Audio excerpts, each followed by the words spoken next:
If we don't have enough pilots, ships have to wait, and the overall effect of that, of course, is considerable cost implications and loss of throughput. Hello, my name's Phil Christy. I'm the General Manager Marine for Pilbara Ports. The Marine Pilots Programme began because when I first arrived here in 2021 during COVID, it was apparent that we had real problems with our supply of marine pilots. This port is far too important to all of Australia, in fact, when you consider its contribution to GDP, that we were relying on 28 individual small contract firms to provide all of our pilotage. We had to come up with a plan of how we could have more WA-based pilots.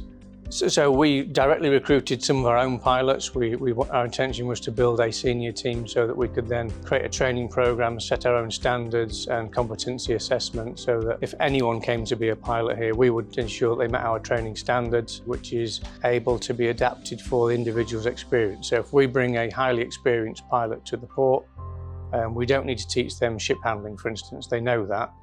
All we need to do is give them the local knowledge that the port requires and how we use tugs here, which is a little bit different to most other ports in the world. Our pilot training programme has also included an element of competency assessment, where we brought in a clinical psychologist, and we came up with an assessment programme where we could actually do a genuine competency assessment on the pilots as they progress through their training, which allows us then to accelerate the licensing of pilots who are progressing quickly, and also to put more focus on the ones that need a bit longer on certain areas.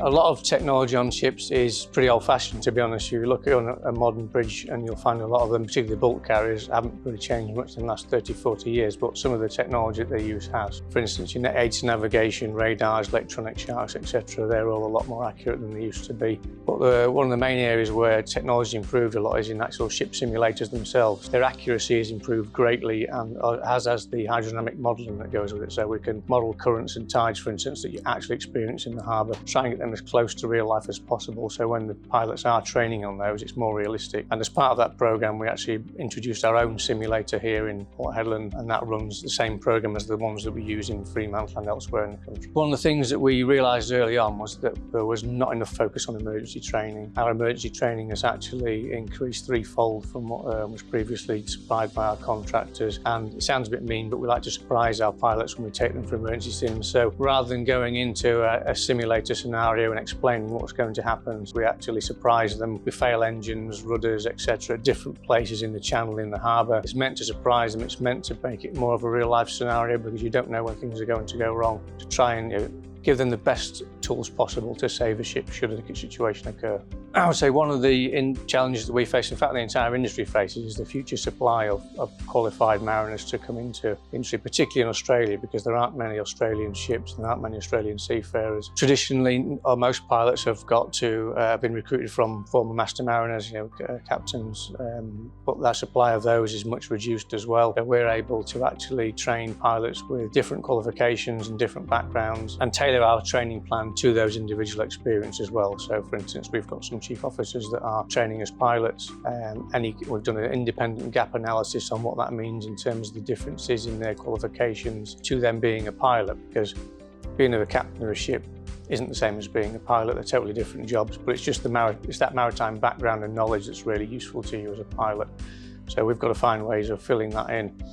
We've sent some of our pilots even back to sea to do additional deep sea trips to gain extra knowledge and extra experience on a ship, the ones that don't have much of a deep sea experience, and we've got more sort of coastal or inshore vessels. So in terms of training, that's where we've looked at what can we do differently. And if we can train pilots with different maritime qualifications, then we can create a career path for Australian mariners that don't have the ability to achieve a Class 1 certificate, will still have a pathway into pilotage. And Port Hedland in particular, I'd say what makes it different is the focus that we have on the escort towage that we use. 90% of our ships are cape size or above. So geographically, we're not that big a port, but we move a huge amount of tonnage, as you can see from our regular throughput figures, because nearly all of our ships are enormous.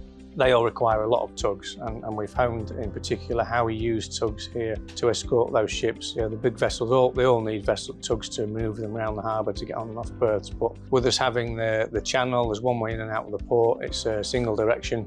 channel risk in terms of a blockage event is our highest risk, really, in terms of port continuity of business. So if we have an incident in the channel and we blocked it, for instance, then we're immediately looking at disaster for throughput, shipping, etc. So a lot of the training and focus is on preventing channel blockage. The way we use tugs here is different to most ports, and the amount that we've got and the power that they've got as well. We're extremely lucky here in that the investment that's been made through the likes of BHP and FMG that supply the towage fleets here, they pay for extremely powerful modern equipment, which is really useful to us, our pilots, and their masters work really well with our pilots as well. The vast majority of our pilots now are WA based, certainly, and there are one or two. In fact, we've got, I think, 7 that are currently residential in Port Hedland, which we'd never had before, so they actually live here with their families.